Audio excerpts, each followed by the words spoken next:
Hello and welcome to Geschichten aus dem Leben, a podcast with various guests from diverse backgrounds, hosted by me, Felix Kupferer.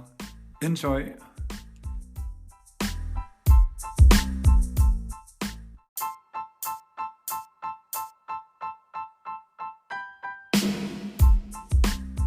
This episode of Unter Freunden und Freundinnen is one I had been quite excited but also really nervous about, because I'm talking to Chloë about a topic that's not easy to talk about: mental health and eating disorders.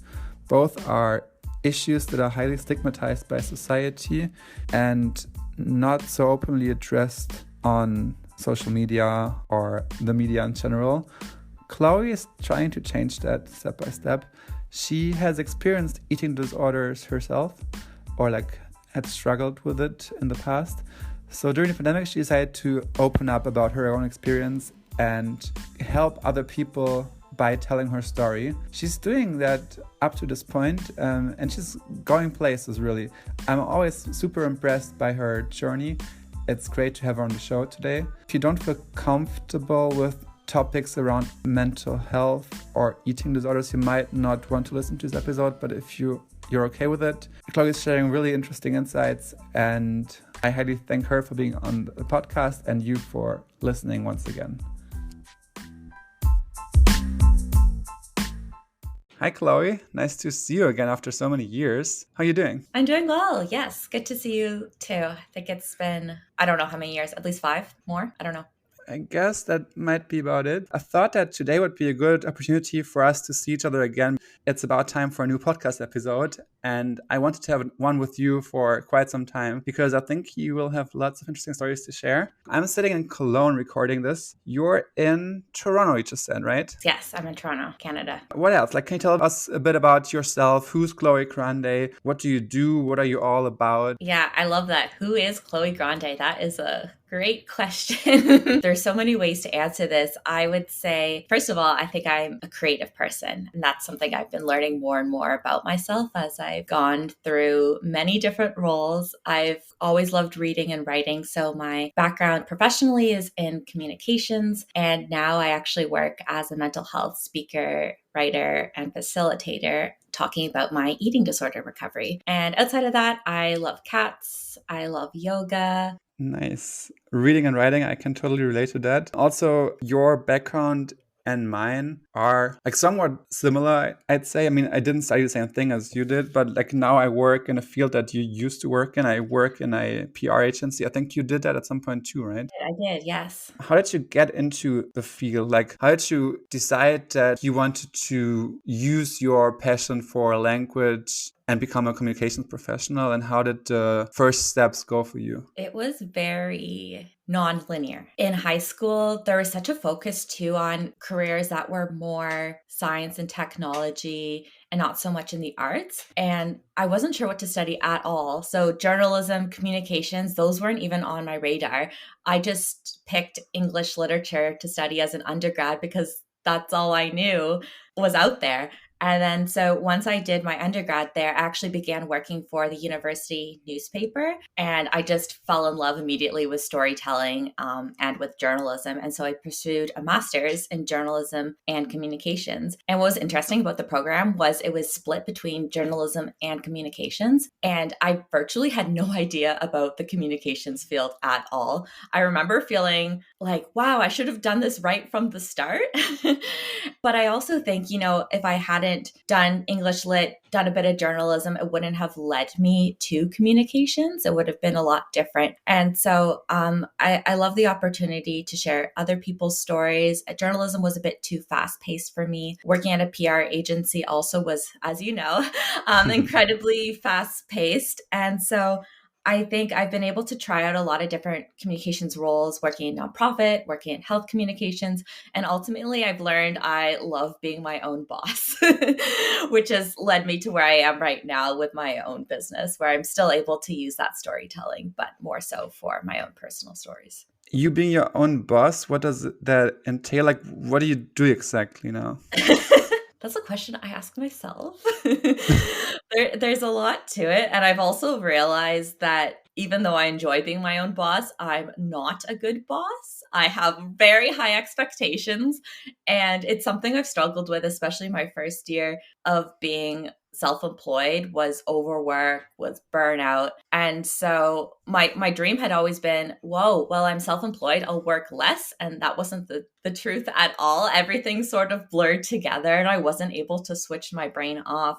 So right now I'm focusing a lot more on working with universities and colleges, especially around their orientation weeks, because they do a lot around mental health, which didn't exist when I was a student. But one thing I noticed they're missing is talking about eating disorders. And all the research shows that students, especially as they're going through this major life transition, are really, really at risk at this period in their lives. And so I've been doing like a lot of outreach. I did a TEDx earlier this year and it just came out on YouTube. So I'm going to be promoting that soon. And a lot of it's like outreach and connecting with people, which is great because that was so much of what I did in communications, was, I would say, doing that on behalf of other people. And now I can do that on behalf of myself, the media relations aspect. Yeah, and also like for a really important cause, I think. So there's something I didn't know about you at all. We met 10 years ago for the first time. Like I never knew that you had struggled with eating disorder. It was just a part of yourself that I didn't know. But then I saw your blog coming up and you speaking about it more and more openly and sharing your experience. And it was really, for me, it was really impressive to see that you were so brutally open and honest about it, because for me it's always like it's really difficult to talk about certain things online. Like I talk to them about to my friends, like I share stories with everybody around, but not on social media. I wouldn't blog about my deepest feelings, I think, and you do, and that's how it all started. I was like, whoa, she's so brave. I wish I was more like that. Aww. That's kind.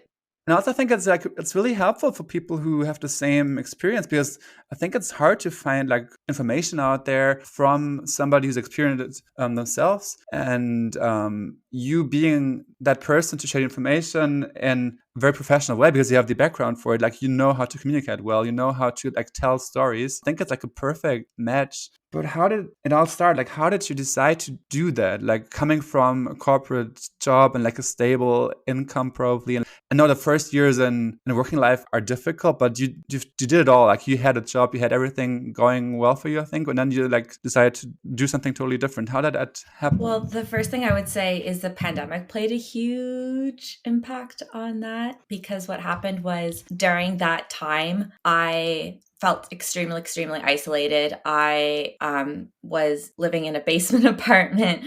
I wasn't going in and being around colleagues and coworkers. And I had so much anxiety around grocery store shopping.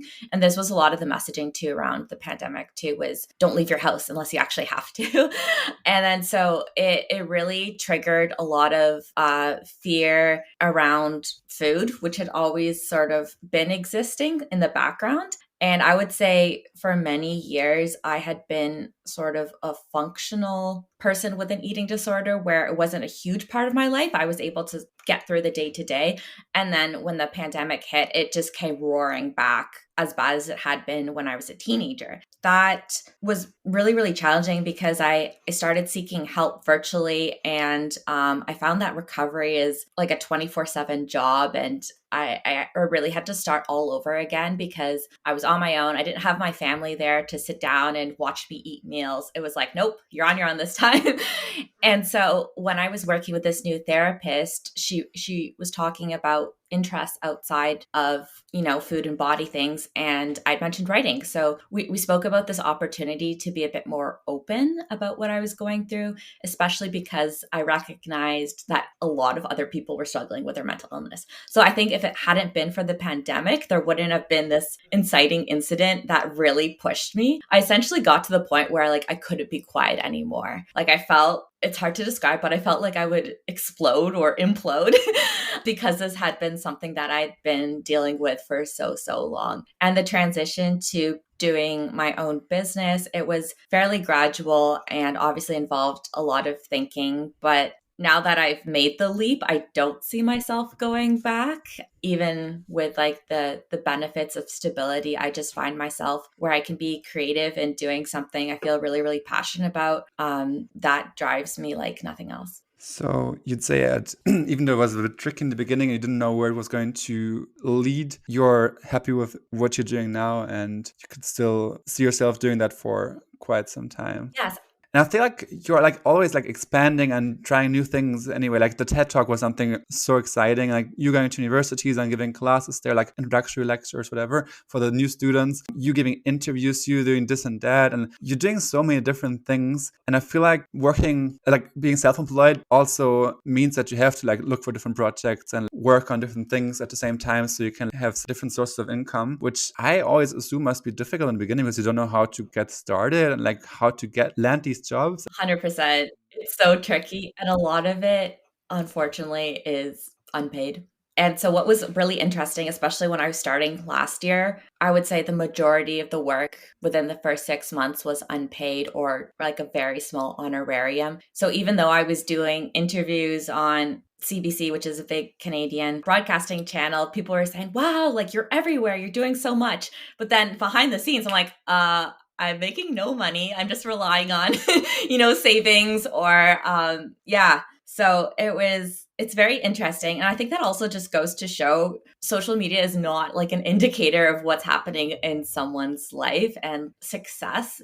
It's just so interesting to me how I can appear successful. But if you're actually looking at, like the numbers, I wasn't making any money. But I think that was really important because the media relations I did a year later, I actually had an elementary school teacher who had seen me in an article reach out like a year later and say like, oh my gosh, how are you doing? Like, we'd love to see you come in. So it really goes to show like how important media relations are. And I don't think someone without a comms background might have necessarily realized that. So I'm glad I did that like heavy lifting, but it's also really exhausting. I've definitely stepped back on doing those sort of things because as you said, it's so hard putting yourself out there. And also, while you do that, and of course it's important, but you cannot do anything else in the meantime. Like you're wasting time trying to pitch yourself to the media, which will be unpaid, while you could be working on paid gigs. So it's kind of like you have to find the right balance. Otherwise, you might end up doing lots and lots of work without getting any money for it. And I feel like what you said about being successful, but not the way people perceive it from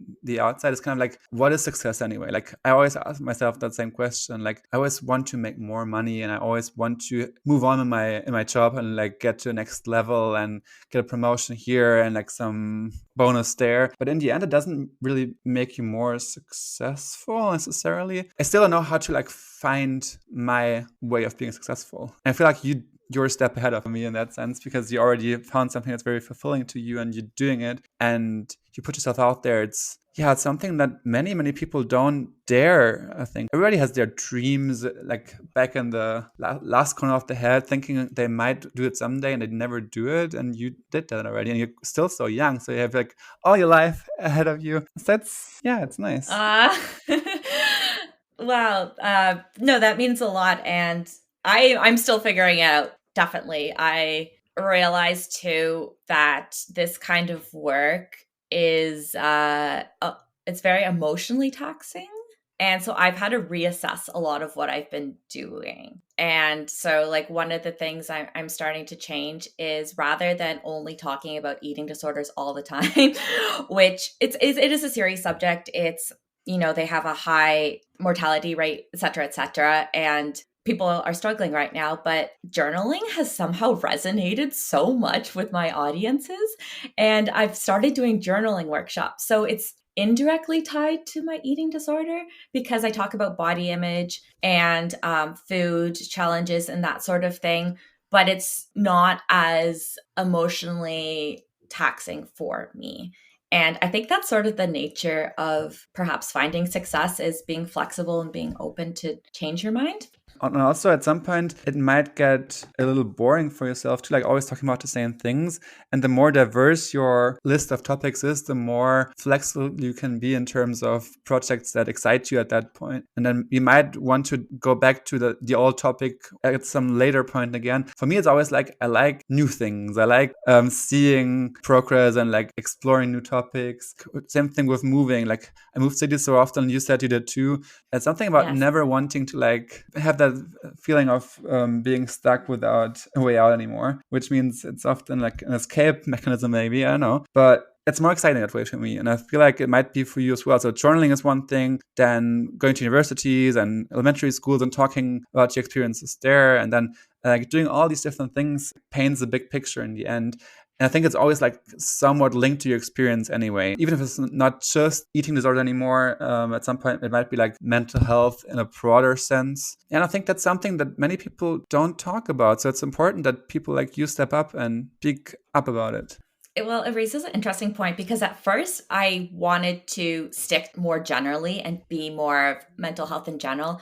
And then I realized, wait a second, there is a very specific area that is in desperate need of more conversation. So even though I'm similar to you in the sense that I like having my hands in a lot of different projects and a lot of different topics, I can do that still within eating disorders. And I enjoy being quote unquote specialized because what I think is sort of everyday general knowledge, I realize is not. So it's kind of cool to offer a perspective that others may not be as aware of. And I can connect it to so many different things like eating disorders in sports, eating disorders in medical field, eating disorders just in all types of bodies and backgrounds. So I feel like I can be a bit more creative there. There's this huge stigma around mental health in general, and I guess also around eating disorders. So it's something we don't really talk about. So I think the pandemic was good in that sense because it made people realize there are issues at hand and many people were struggling one way or another, which also led to people talking about it more openly, I think. But now the pandemic is over, so I feel like there's less talk about it going on. So it's already like going back to where it was before somehow. And I think the stigma is not gone. Like the pandemic helped shine a light on the issue, but now that's not an issue anymore because the pandemic is over and people can like go out again, meet people again, don't feel so isolated anymore. They stop talking about it. Yeah. And I guess the issue there is like the people who are struggling the most with their mental health, like there's such a backlog everywhere. And so it hasn't gone away. Like that's the problem I think that you're also alluding to is like even we've sort of like moved on and people are in a different phase, but like the people who are deeply affected, like the wait lists are record levels.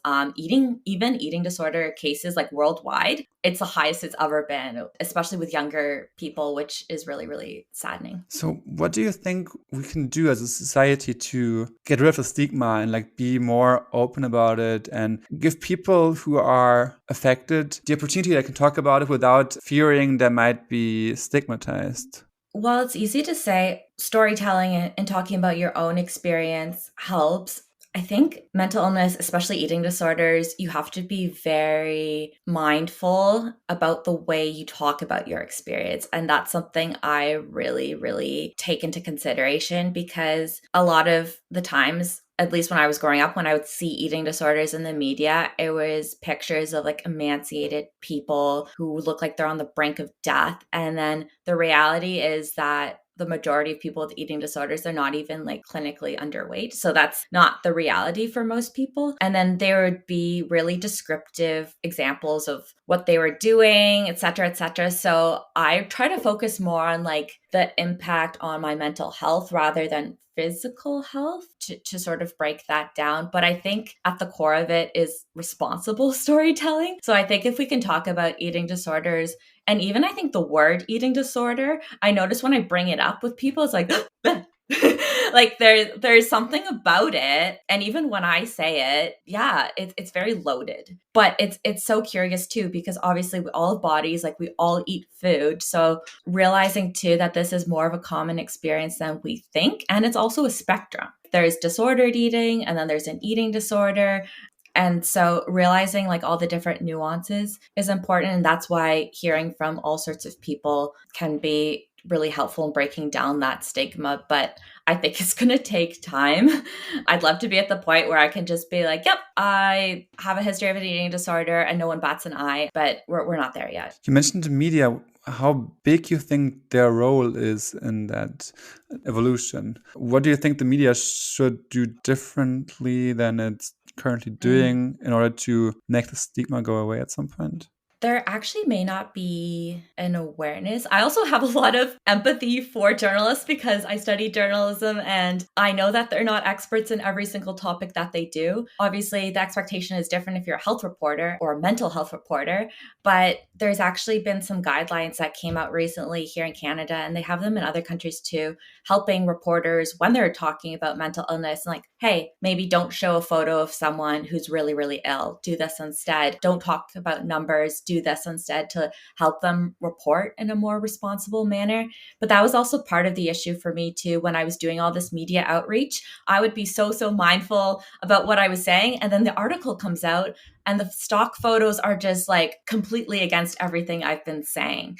So that's really been challenging for me. And I try not to point fingers and blame, but there is a responsibility, of course. And so like sharing feedback, sometimes I'll follow up and say like, here are some guidelines in the future. And I'm trying to do that more so proactively. So saying, don't ask me about this, et cetera, those kind of things. And you know what? I'm finding the younger journalists are amazing. Like the ones that are coming out of journalism school, they are incredible. They say, you know, stop me if there's anything that's uncomfortable. And I love that they're a lot more informed. Now, you talked about traditional media and like your media outreach in terms of like giving interviews to the press, but maybe social media is even more important these days, especially in that field, because like Instagram and TikTok are full of like super slim and super healthy, good-looking people who might not be that healthy after all, and it's all filters anyway. There's so much pressure for every user who's confronted with these perfect images and lives all the time, gets some distorted perception.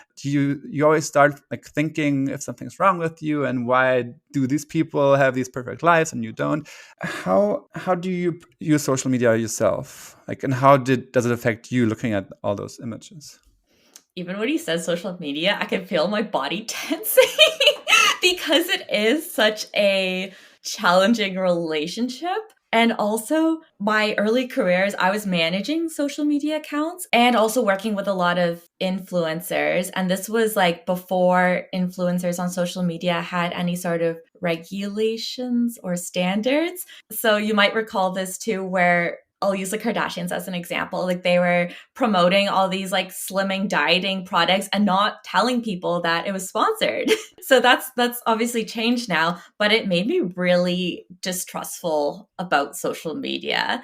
And it made me really, really private. And then now that I'm someone who, you know, relies on social media as part of their business, it's been tricky. I've actually taken a step back recently with social media because I was finding it was causing a lot of anxiety and I was overthinking everything I was doing. And I also just didn't have any boundaries. So whenever anyone would message me, and sometimes people would share really like traumatic details to me, and I'm not a therapist. So I think I had to reassess what social media looks like for me. I haven't fully gone back to social media, but I want to go back feeling refreshed. And I find that breaks sometimes can be helpful for that. How do you react when you get those messages? Like, what do you tell people? Do you just block them, or do you try to like give them some advice? You might not even be allowed to do that. I don't know. Yeah, no, it's a really uncomfortable situation, absolutely.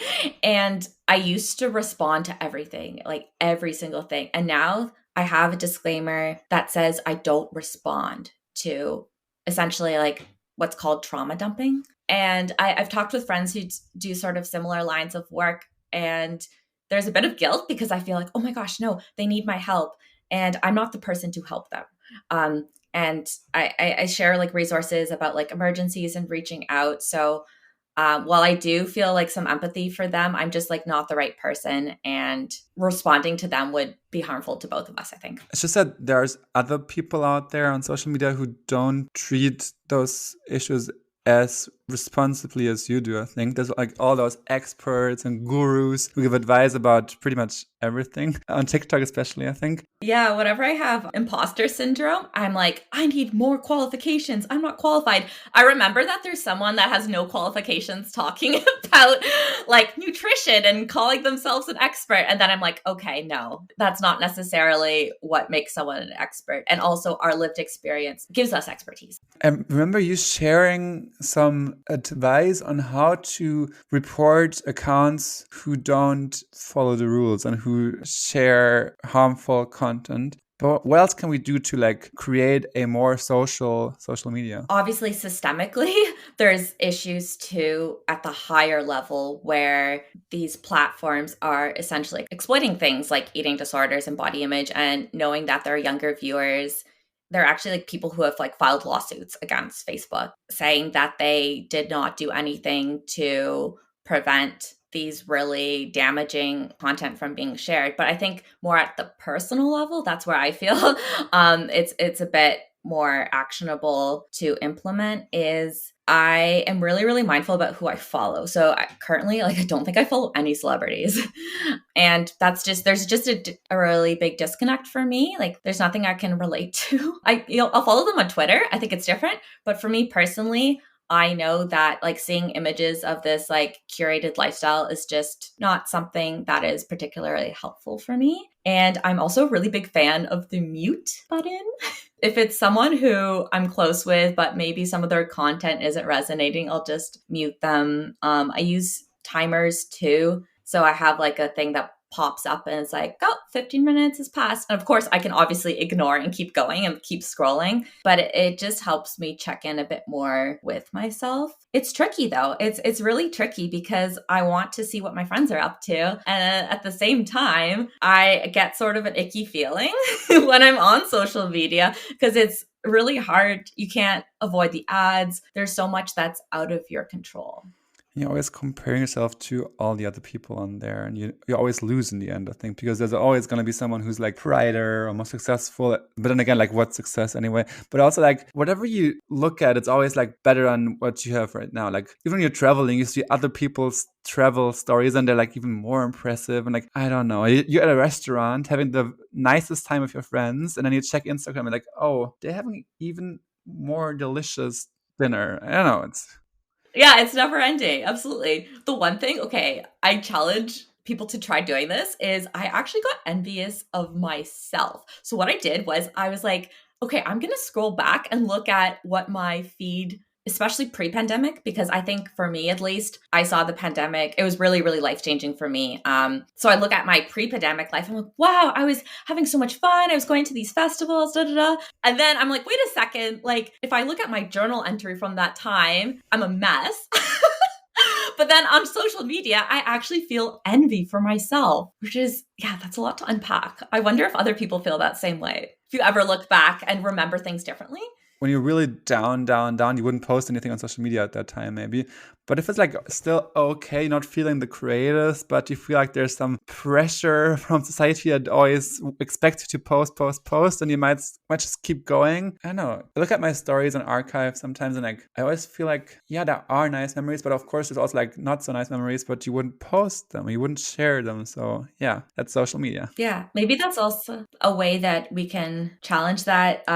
I've started to do it a bit in like baby steps where I noticed around the end of the year, everyone shares a highlight reel of their year. And then so I try to pick other moments of the year that were, they don't necessarily have to be a low light, but just sort of like that average boring stuff that no one shares. And so I like to kind of sprinkle that into my feed as well, just to show that it's not just like, yay, I'm so successful or whatever it may come across as, but also just like, yeah, I'm struggling with this. Summer is hard. Like, I don't feel like going to the beach because I'm feeling like kind of on the fence about my body image today. Like, I think that type of content, like anyone can do that. That's another powerful advice, I think, on how to like make social media a better place. Thank you for sharing that. Now, to wrap up the podcast, I always have like two final questions that can be like, in terms of the responses, that can be really quick and easy, but also like really long if you want to like dive deep into it. The first question would be, what are you most proud of? I'm most proud of starting my blog. I think and I want to really emphasize starting. I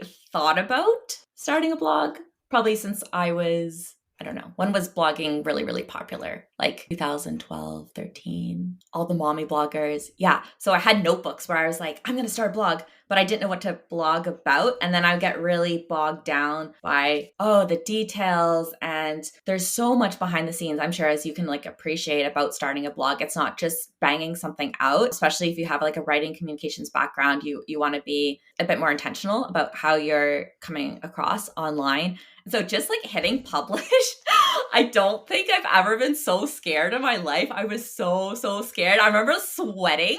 I was so terrified. I hit publish and then I'm pretty sure I just like slammed my laptop down and like ran outside. I was like, I need to go for a walk.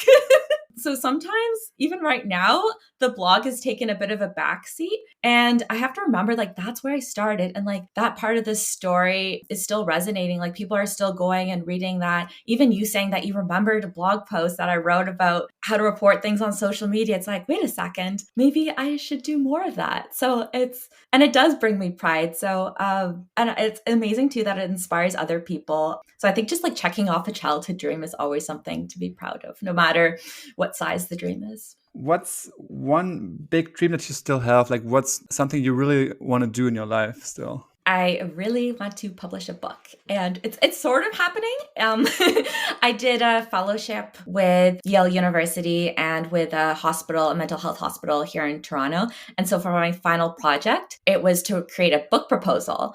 And a book proposal, as it turns out, is not something you can just bang out in a month, as I thought. So it's starting. I've been connecting with mentors. I've joined a daily Zoom group where they give you writing prompts and you all just tap away at your computers for 20 minutes. But that's the ultimate dream, absolutely. Like ever since I was a kid, is seeing my name in a book in print. And I'm being a bit more gentle and like saying, okay, there doesn't have to be a specific timeline. In my head, I thought I had to achieve all these things by 30. I'm like, why? It's just a number. We're all on our different timelines. So that's the end goal. And I'm really confident it will happen. I'm excited. I can't wait to read the book, but no pressure.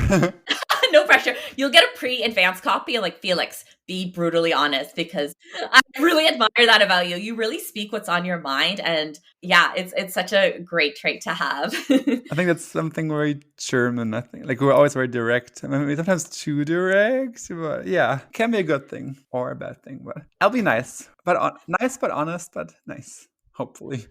Perfect. Yeah, you're on the list. Absolutely. Thank you so much. And also thank you so much for taking the time today. It's been great. And I can't wait to see you in Toronto in 2 weeks? Yeah, it's 2.5 weeks maybe. Time flies. I still have to pack my bags and get ready for the trip, but it's coming soon. And I can't wait to see you again. Yes, can't wait. Thank you so much for this amazing conversation. I really, really enjoyed speaking with you.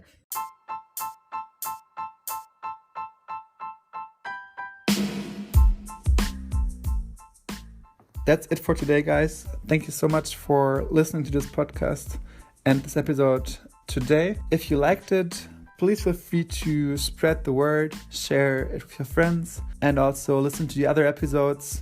Some of them are in English, and I'm sure there will be more international guests coming onto the show soon. So stay tuned. Follow the podcast on Spotify, iTunes, wherever you listen to it. And also feel free to message me on LinkedIn or my Instagram page. Thank you so much. Bye-bye.